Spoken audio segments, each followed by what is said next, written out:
Hey, sourdough enthusiast, thanks for returning to my channel. Question for you.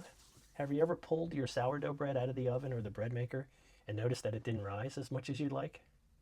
Hang with me, and I have a list of issues that could be causing your problem too.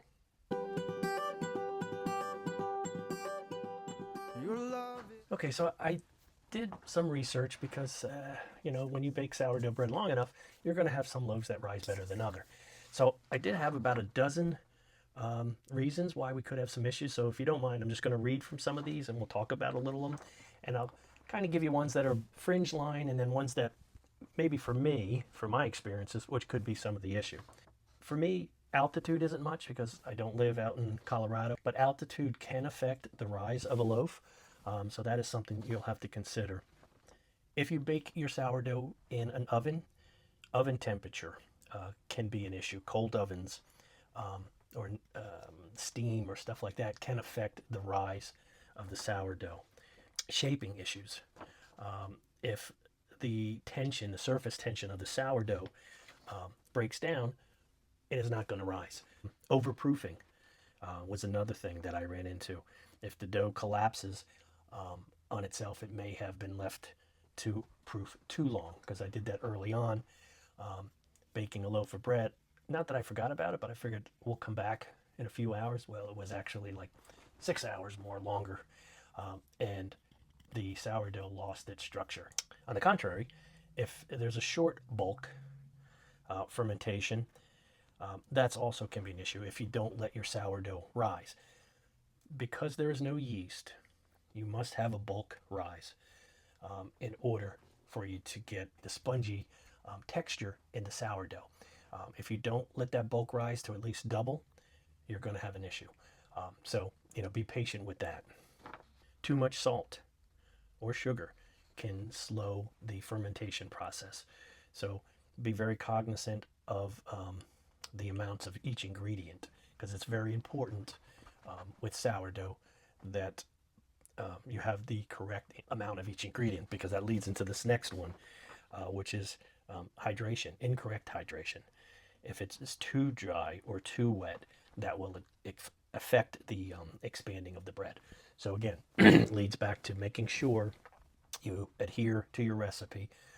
If you over knead or under knead the dough, that's that one's going to be a tough one, because you're going to learn that one by the more loaves of bread you make, because you're going to find kneading it. Now, with a bread machine, that takes it out of my hands, no pun intended, but it takes it out and the machine does the work for me, so I don't have that issue. But if you're doing it traditional, that over or under kneading can weaken the gluten there.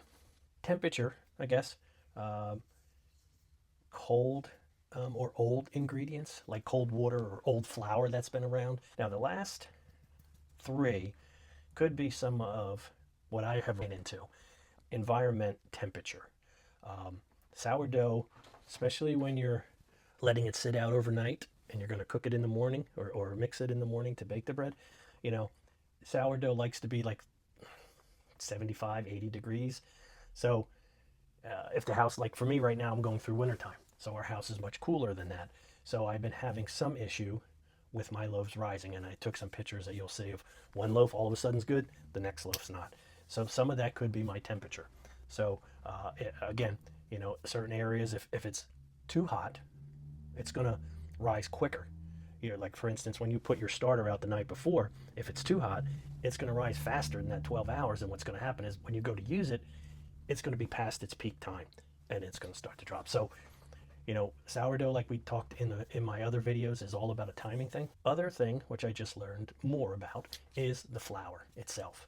I have always used King Arthur's bread flour, unbleached and organic, and the loaves have always been really good. Well, recently our grocery store was out of there, but they had Arrowhead organic, unbleached, but it was all-purpose flour. So I bought that thinking that would be okay. Well, I noticed after using that, my loaves did not grow. It was taking so long to proof in the machine, where I was almost like 8 hours and it still had not risen till its normal spot before I cook it. So when I started doing more research on flour, of course, all-purpose flour does not have as much protein as bread flour. So the protein is what breaks down into gluten, and the gluten is what gives the bread structure and rise. The biggest culprit for me that I just noticed recently is your starter that you're bringing out of the fridge becomes inactive. So I also noticed, like for me, every Saturday I discard, feed the starter, put it back in the fridge. If I cook a loaf, say Tuesday or Wednesday, the starter is very active in the refrigerator. And when I mix it with more flour and make the pre-starter the night before, the loaves turn out really good. If I wait till Friday, now my starter that was in the refrigerator has now somewhat become inactive. So I have tried loaves, like putting the starter in that night, and Saturday putting it all in the machine to try to cook it, and it's taking so long for the bulk rise. So I kind of think that is a main issue, keeping your starter active and cooking it while it is active.